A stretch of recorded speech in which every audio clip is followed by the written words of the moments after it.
What's up, you guys? Welcome back to the Morgan Doobie Show. On today's episode, we're going to talk about the Shroud of Turin. Boom.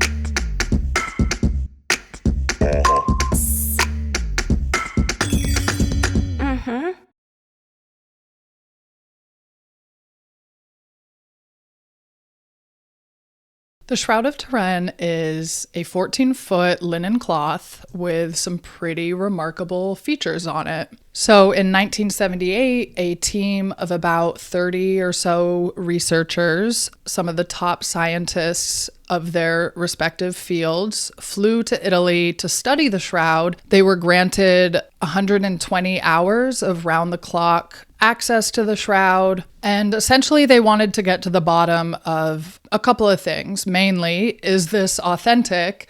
And if it is authentic, how did this happen? How did this image get to be on the shroud? The shroud is one of the most studied artifacts in the world, and there's good reason for that. When looking at the shroud with the naked eye, many things are visible. You've got bloodstains, fluids, burn marks, and most significantly, the faint image of a man. In 1898, the shroud belonged to the Savoy family. They were a wealthy European family, and they granted permission to a man named Secondo. He was a lawyer and an amateur photographer, and he was the first person to ever photograph the shroud. Legend has it that Pia was so shocked by what he saw when he was developing the photos that he almost dropped the photographic plates. He was shaking so badly. He saw something that no one had ever seen before. The negative of the photograph revealed a much clearer and much more detailed image of the man on the shroud. In the negative, the image looked like a positive photograph, lifelike, incredibly detailed, which was, needless to say, shocking because the shroud itself, like I said, when you view it with the naked eye, all you see is this faint, almost ghost-like image of a man. This discovery was obviously groundbreaking. Nobody was expecting it, and actually nobody believed him at first. It wasn't until later on when the shroud was photographed again and the same thing happened, Pia finally felt vindicated because a lot of people accused him of being a fraud and making these photographs up. So Secondo Pia's photographs turned the shroud into an object of intense scientific scrutiny. Everybody wanted to know how this image was formed. And they still want to know, because even with the advanced knowledge we currently have and all of the technological resources at our disposal, no one's been able to definitively replicate or explain the Shroud of Turin. But it gets even crazier because of who the man in the shroud is, or who he is believed to be. The story begins around 30-33 AD with the crucifixion and burial of Jesus Christ. According to the Gospels, Jesus was wrapped in a linen cloth after his death and laid in a tomb. Many people believe, myself included, that this linen cloth, the burial shroud that Jesus was wrapped in, is the Shroud of Turin. For centuries, the shroud's whereabouts are somewhat unclear, but it's believed to have been kept in Jerusalem. By the 6th century, the shroud is thought to have been taken to Edessa, which is in modern-day Turkey, where it was known as the image of Edessa. In 944 AD, the shroud was moved to Constantinople, where it was revered as a holy relic. But then in 1204, Constantinople was sacked during the Fourth Crusade, and the shroud disappeared for some time. However, historians have conducted extensive research and established a fairly detailed timeline for the whereabouts of the shroud based on historical records records. In 1354, the shroud was publicly displayed in France, marking its first documented appearance in Europe. And then it later came into possession of the House of Savoy. They were a prominent European family, and they safeguarded the shroud for centuries. In 1532, the shroud was almost destroyed in a cathedral fire, but luckily some quick-thinking nuns saved it. They patched up the burn marks, but these burns are still actually visible today on the shroud. And then in 1578, the shroud was moved to its current home in Turin, Italy, to make it easier for pilgrims to visit. It's been housed in the Cathedral of St. John the Baptist ever since. The shroud has been publicly displayed several times, drawing millions of visitors from all around the world. And if you're a history nerd like I am, I think you'll find the shroud's history to be just as remarkable as the relic itself. It's pretty fascinating.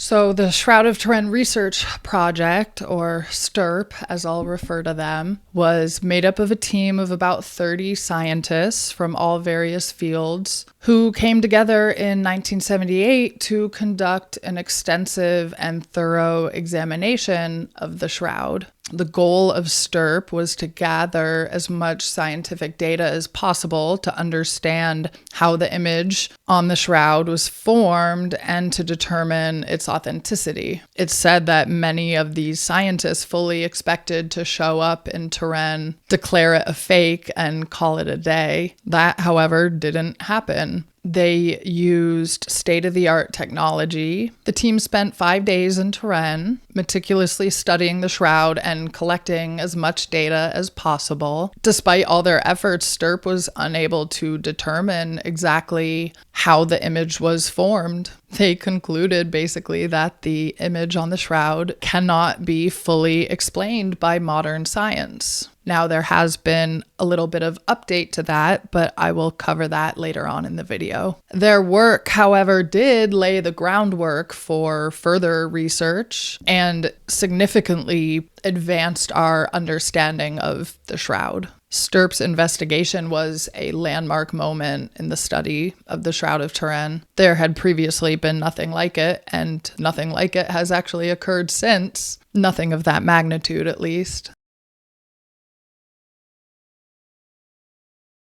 Let's go over some of their findings. I'm not going to go over everything. We would be here all day if I did. But let's talk about some of the most prominent results. They confirmed that the image on the shroud, like I said, it's not made from any pigments or dyes or any other substance traditionally used in artwork, but instead the image results from a discoloration of the fibers, the topmost fibers. They ruled out the use of any brush strokes, which indicates the image was not painted. Additionally, the image is not absorbed into the fibers as one would expect. If some liquid application like paint or dye had been used, it would have soaked through to the back of the linen, but there was no soak through. The blood stains did soak through, but not the image.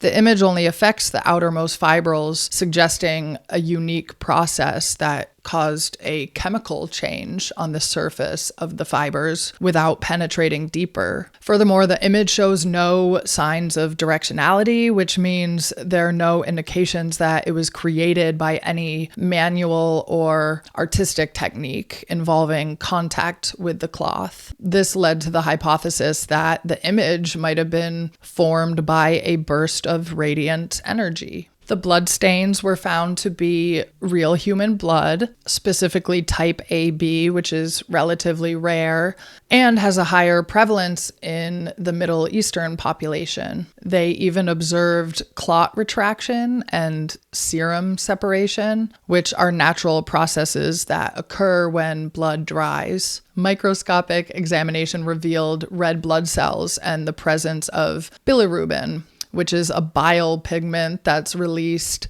during severe trauma, suggesting the person in the image on the shroud suffered significant physical distress. Additionally, the blood stains exhibit a high level of detail, including the presence of serum halos around the stains, indicating that the blood was not applied artificially, but it came from real wounds. This forensic evidence supports the authenticity of the shroud as an actual burial cloth that was used for somebody who experienced severe physical suffering consistent with crucifixion.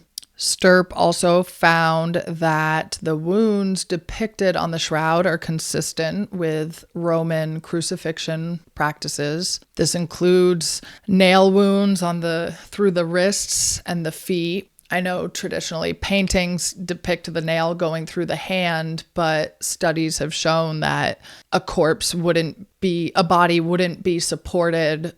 It would just tear through the skin. So they actually used to put the nail through the wrists. The scourge marks on the back number over 100, indicating the use of a Roman flagrum, which was a whip that had multiple thongs tipped with metal or bone designed to inflict the maximum amount of damage, essentially. And then additionally, there is a large wound on the side, I think it's the right hand side, which is consistent with a spear thrust, as described in the Gospel of John, when they wanted to check and make sure Jesus was actually dead. This wound appears to have caused a flow of blood and a clear liquid, which was likely from the pericardial sac, which also matches the biblical account. The anatomical details, including the angle and depth of the wounds, align closely with the known methods of Roman crucifixion and the biblical accounts of Jesus's crucifixion, which just further reinforces the connection between the shroud and this historical event, Jesus's crucifixion. Pollen grains were found on the shroud, and they were identified as coming from plants native to the Middle East, particularly around Jerusalem. This analysis was conducted by an expert botanist who identified specific types of pollen, including those from,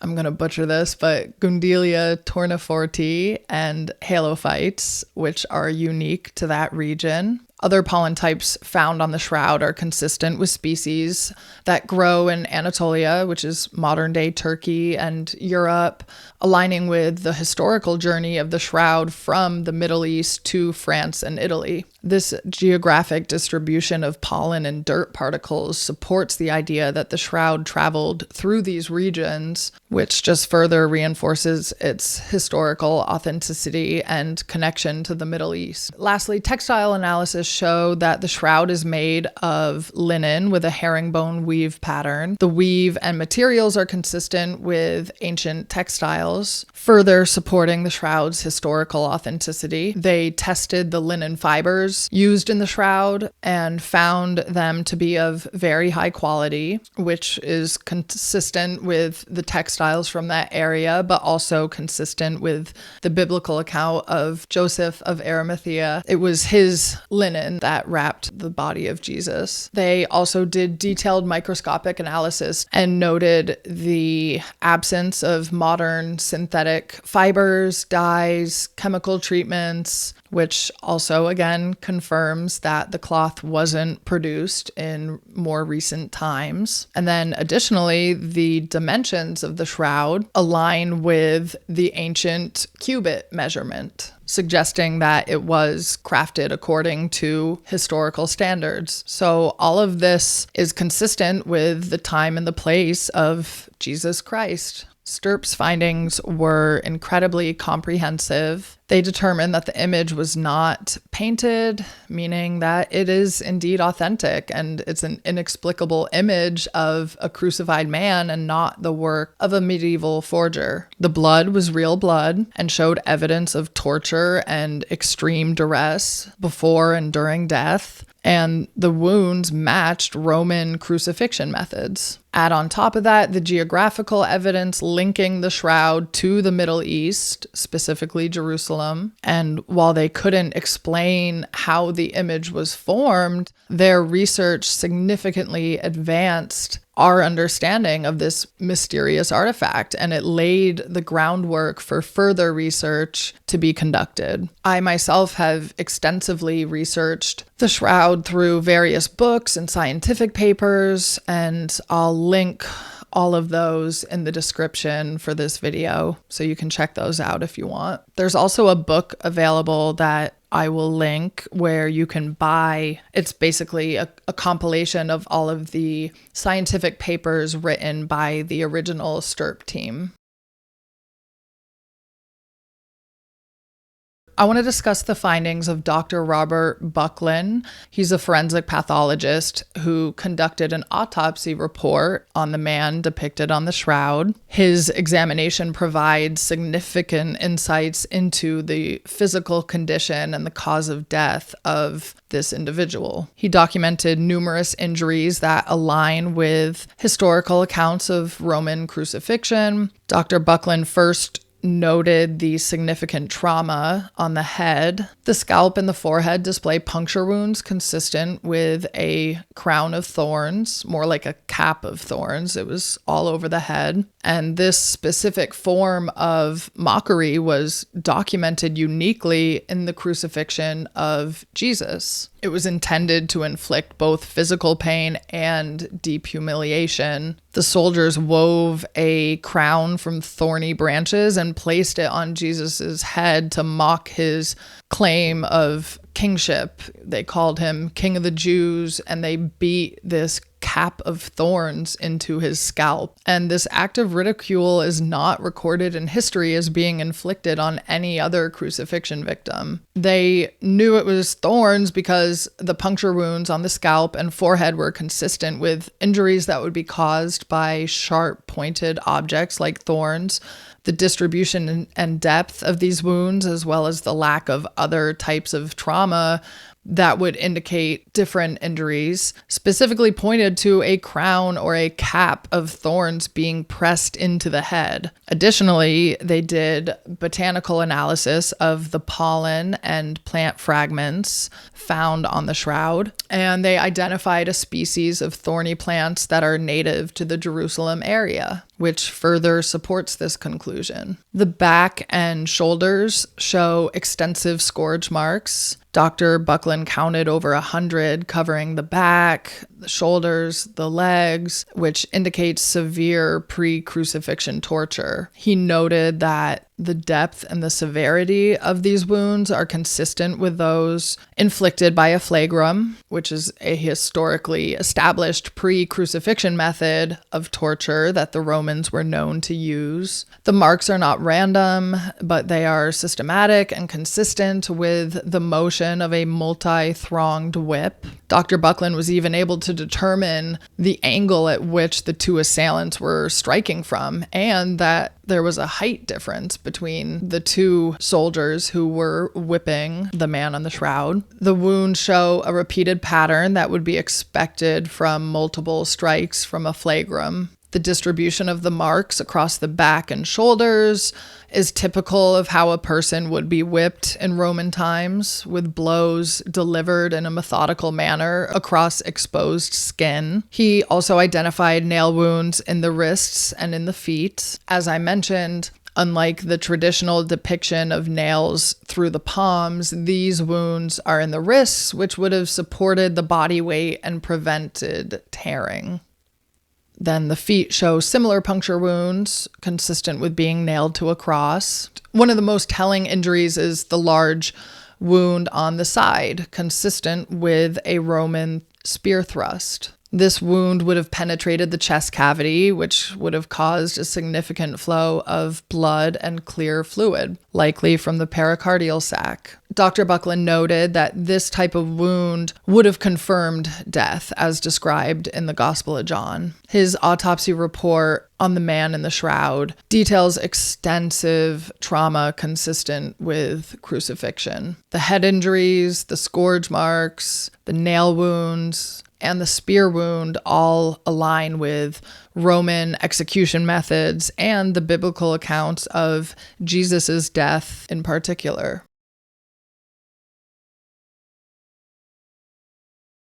All right, let's explore why many believe the Shroud of Turin actually wrapped the body of Jesus Christ. Aside from what I just said about the crucifixion aspect, there are other compelling pieces of evidence to support this. From a cultural and burial practice perspective, the shroud fits well with first century Jewish customs. Using a linen shroud for burial was a common practice then. The shroud's use and the way it was wrapped align with these customs. Additionally, early Christian relics and iconography show similarities to the shroud, suggesting a continuous tradition and reverence for this type of burial cloth. And then the biblical consistency is another crucial point. The shroud aligns remarkably well with the gospel accounts of Jesus' crucifixion and burial. The gospels describe Jesus being wrapped in a linen cloth after death, which fits perfectly with the shroud. On top of that, despite the severe trauma depicted, there are no broken bones. It looks like his nose is broken, but that is technically not a bone, it's cartilage.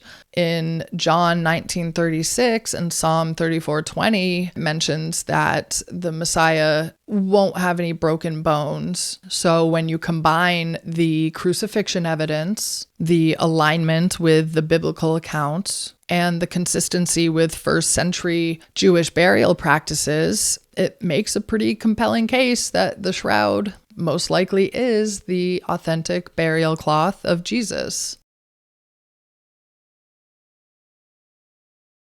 All right, now let's address the controversy surrounding the radiocarbon dating of the shroud. In 1988, radiocarbon dating tests were performed on a small sample of the shroud, and the results suggested that it dated to the medieval period, between 1260 and 1390 AD. This led many to believe that the shroud was a medieval forgery, and they pretty much wrote it off after that. But there is way more to that story. One of the biggest issues with the radiocarbon dating is the sample that was selected. This area included threads that were woven in to patch up the shroud after it was damaged in the 1532 fire it was in. These newer threads skewed the dating results, making the shroud appear much younger than it actually is. Further chemical analysis supports this, and studies have shown that the sample area contains cotton fibers, which are not found in the main body of the shroud, indicating that the sample was indeed contaminated. Additionally, the presence of dyes and coatings in the sample area, which are absent from the rest of the shroud, suggests that the sample was not representative of the original cloth. There's also geographical and historical evidence that contradicts the medieval dating. The pollen analysis has identified grains from plants native to the Middle East, particularly around Jerusalem, indicating that the shroud spent time in that region. Dirt particles on the shroud matched the limestone from Jerusalem, which further supports its Middle Eastern origin. And then the textile analysis adds another layer of evidence. This type of weave and material, it was common in the ancient Near East, which further challenges the idea that the shroud is a medieval creation. There are plenty of other reasons to debunk that the shroud is from the medieval period, and I will link all of those papers in the description. The radiocarbon dating results have been heavily criticized and largely debunked due to issues with the sample selection and contamination. Like I mentioned, chemical analyses, geographical evidence, and textile studies all point to the shroud being much older and originating from the Middle East, which is consistent with the time and place of Jesus Christ. These findings collectively undermine the claim that the shroud is a medieval forgery and support its authenticity as an ancient artifact. All right, the last thing I want to discuss is some really fascinating research conducted by an Italian scientist named Paolo di Lazzaro and his team. They attempted to replicate the image on the shroud to understand how it might have been formed. Their findings were quite revealing and further highlight the shroud's mysterious nature. What they did was they used short, intense pulses of ultraviolet laser light, UV light, to try to replicate the superficial discoloration seen on the shroud. they managed to create similar effects on linen fibers, producing discoloration that only affected the topmost layers, just like the shroud. However, the intensity and precision required to achieve this effect were extraordinary.